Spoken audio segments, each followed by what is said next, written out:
as well. One story that we've been covering that I found that a lot of other outlets are not is what's going on in Arizona. And the court case brought by Kari Lake out there that a judge basically rejected late last week. Earlier this week, I should say, not late last week. We talked about it late last week. The judge rejected it.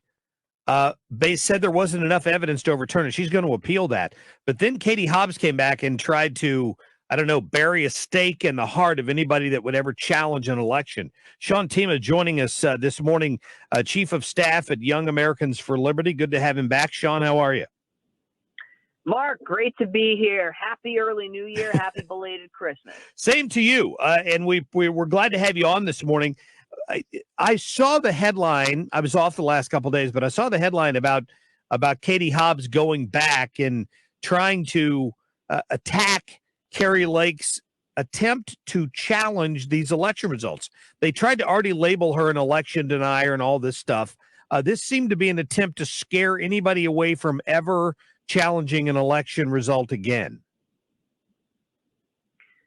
Yeah, well, look, the two things can be true at once.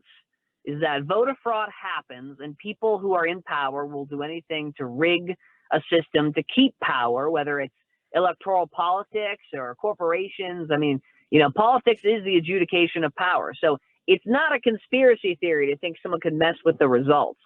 But the electoral truth, and it's unfortunate we're having this discussion right now. We should be talking about how Kari Lake is governor-elect.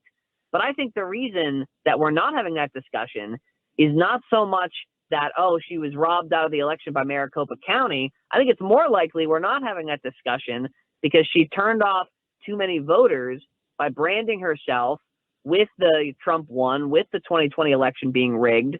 And that shut off enough youth voters, enough moderate voters, and enough even former Republicans who are switching now to get it too close to the point where she lost. This should have been a slam dunk race. And I think you look back at how Youngkin did it, where he focused on the issues. He drove in. He sounded sane. Too many people looked at Kari Lake, I think, and said, you know what?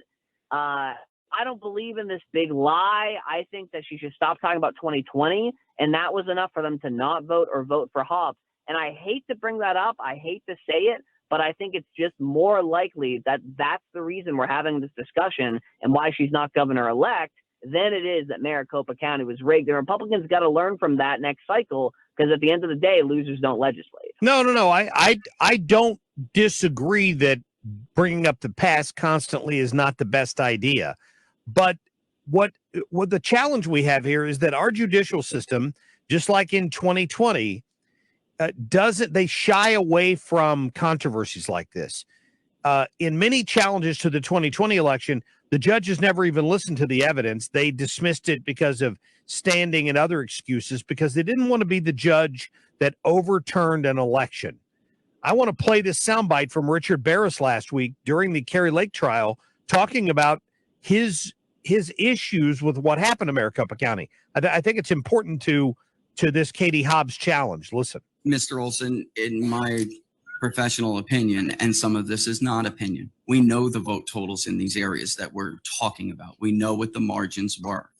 In my opinion, in my professional opinion, this did have an impact on the outcome. It definitely impacted the outcome. The only question for me is whether it had the potential to change the result.